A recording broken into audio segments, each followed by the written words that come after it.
DJ Khaled up here, I know, right? Also, I would like to thank, since we're here, Only in Dade. Thank you so much.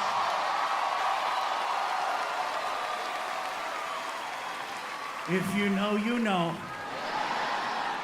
And I think you know.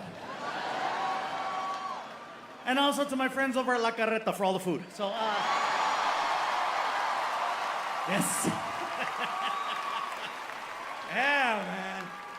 Before we get started, you guys, I would like to thank the Hard Rock Hotel and Casino for the opportunity to record a special. No other entertainer has done a special here yet. Tonight is the first one.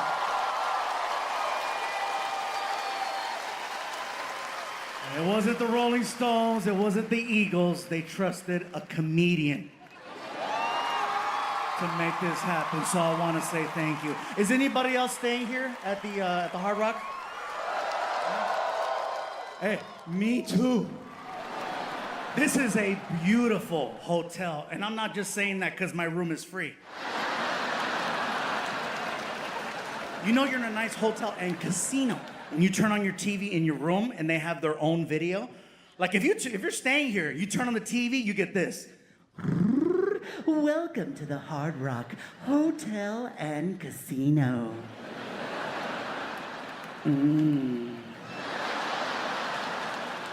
24-hour gambling 7 days a week, 365 days a year.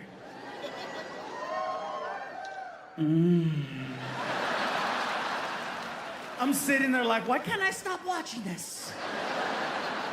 And I started thinking at this point, why don't they just do that to the slot machines?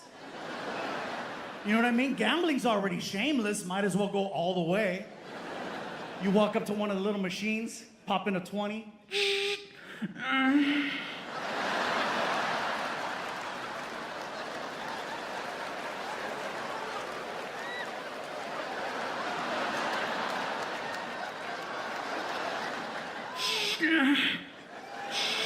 Don't stop. I'm not gonna stop.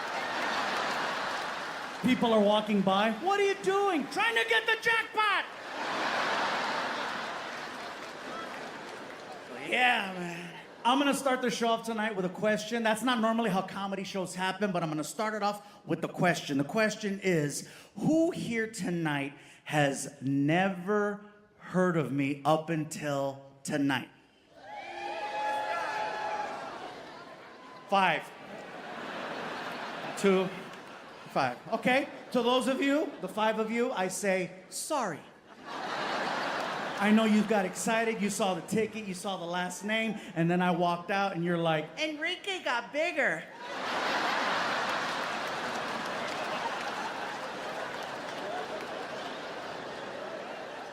The only reason why I ask who has never seen or heard of me before is because if you have, then you know the type of show that I do. And you know the type of show that I don't do. Like, I'm not here to tell you who to vote for, who not to vote for, what shot to take, or what baby to get rid of. That's not for me to say. And if you're already offended, you just missed the whole point of that. I'm telling you what I'm not gonna do. I promise you, I am here to entertain, not offend. Okay? We're gonna have fun with everybody, starting with me, but I'm just gonna let you know, we are living in a very different time. I've been doing this so long, I always figured as long as I'm being nice, I shouldn't have any issues. But it's a very different time. This is year 27 for me. Yeah. 27 years of being a comedian. And in those 27 years, I never had to worry. You know, when I first got started, 1997, I was clean shaven. Yeah, I had hair. I know, look at some of you. What happened? Huh? Vaccine, I know. I'm kidding. I'm kidding. Sorry, Florida. I'm kidding. I said vaccine. Some of you were like, I told you. Difícil. But times are changing. The rules are changing, so I don't know how much longer this is gonna be okay. I'll tell you what happened to me and why I brought that up. I did a podcast, And before I went into the studio, I'm talking to the producer outside. And the producer's really excited and happy, and she's like, Gabriel Iglesias, we're so excited to have you. This is really cool. Before you go in, the host wanted me to ask you something before you go in for your interview. I go, sure, go for it. Okay, what do you identify as?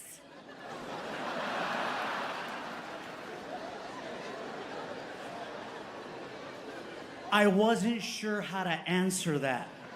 I'm 47 years old. I didn't know what to say. I was like, shit, hungry, I guess. I mean, I'm tired, sleepy, depressed on Tuesdays. I don't know what you want me to say.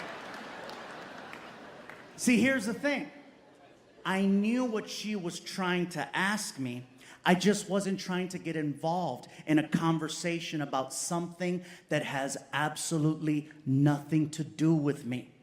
This was, yeah.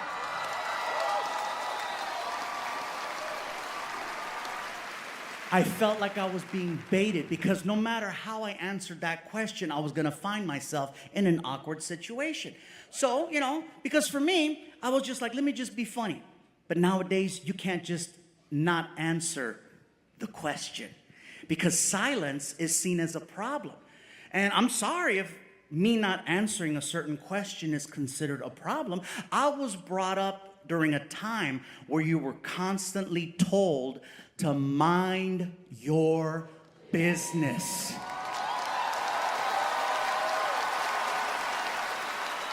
That's all I'm trying to do, is stay in my lane. Another thing we were constantly told was always respect your elders.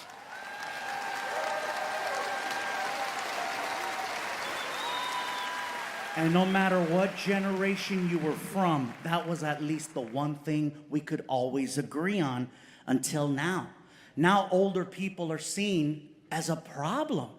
They are, and I understand the youth of today has the technology in the palm of their hands, and you can Google just about anything, but you cannot Google life experience, okay? You can't. You can't download struggling. You can't download failure. You can't download these moments that help build you up to make you a better person. And so, again, for me, I chose to stay in my lane and just crack jokes when the girl asked me the question. She got very upset. She got very offended. Oh, as soon as I cracked the joke, she's like, no, that's not what I mean. I mean, what are your pronouns? What? What are your pronouns? For example, are you a they or a them? A they? Or a them?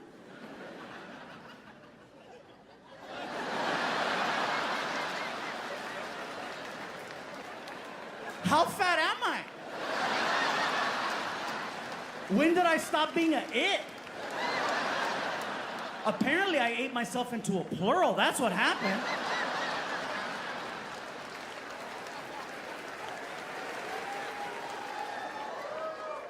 What I'm finding is even if you have good intentions and you're just trying to be cool, you can still find yourself in a situation. So I'll tell you what else happened to me, okay? I was at a McDonald's.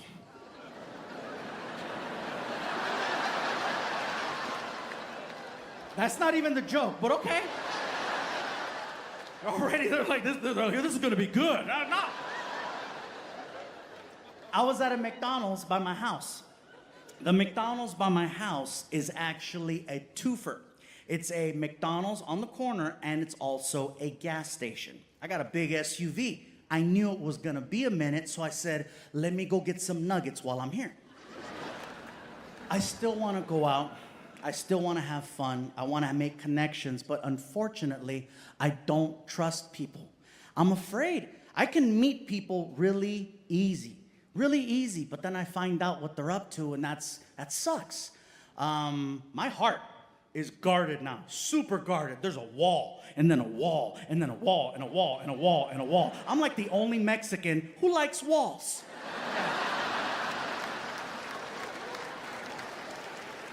So moving forward, I can tell you, I don't want to be in another relationship. I'm actually doing okay. I still want to go out, but I don't want to be in a committed relationship. I don't. No. Oh, what do you mean, boo? The fact that I'm being honest about that I don't want to be in a relationship, I think there's something to be said about that. I could easily lie, meet someone, say that we're boyfriend, girlfriend, and have a thing or whatever, but does it mean anything if your behavior doesn't change? I'm being upfront and honest. All I want, watch, to the guy that booed me for saying I don't want to be in a relationship. Raise your hand so I can, okay, you're famous. So, to you, what is your name? Justin. Justin. Justin. Dustin, all right, Dustin. Sorry, forget Dustin. Like, we're not chill, bitch. Yeah. Yeah, right? Forget Urka. Yeah. All right, Dustin. Me not wanting to be in a traditional relationship is a honest thing because I can tell you, I don't want to be in a situation where I'm obligated to participate in things that don't make me feel like a good person. And at the age of 47, I'm tired of arguing, yelling, feeling guilted, feeling obligated, not smiling more. I'm good, man. I am. But I still want to go out. So I just want to be upfront and honest. All I need, Dustin, watch, is someone to eat with.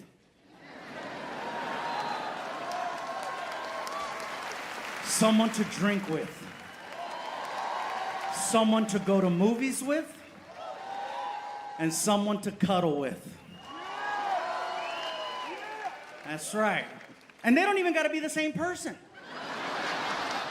All I'm saying is sometimes it takes a village, okay?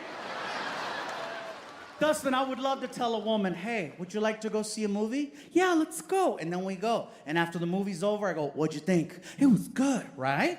Would you like to go see another movie with me? Sure, when? What about next week? Sounds good. All right, let's stay in touch. I'll see you next week. This is going to be so cool. You like rom-coms. I like rom-coms. You like horror movies. I like horror movies. This is going to work. I like this. I need this. Oh, can't wait. So I say, all right, gotta go. And she gets weird. Wait, hold on. What do you mean you gotta go? I thought this was going good. It's going great. We're gonna do more next week when I see you. This is cool. But what's the rush? Where are you headed? Where are you going? I'm about to call the cuddler. Why? The cuddler, what's that? Don't worry about that. I got that covered. Okay, movies, that's your thing. That's your lane. Stay in it, okay? This is us. We're good.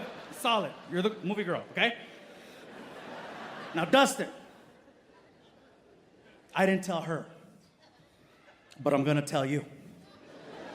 When it comes to the department of cuddling, and this is so crazy because I've always been in a relationship and I could never be this open and honest, but now that I'm single, these are Fluffy's flavors. So, when it comes to the department of cuddling, this is what I want. I want a woman. A woman. A woman.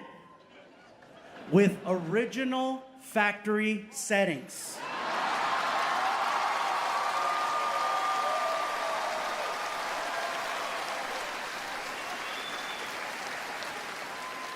This woman needs to be equal to or greater than in size. She needs to be a big girl. I prefer a big girl. I want a big girl. Oh yeah.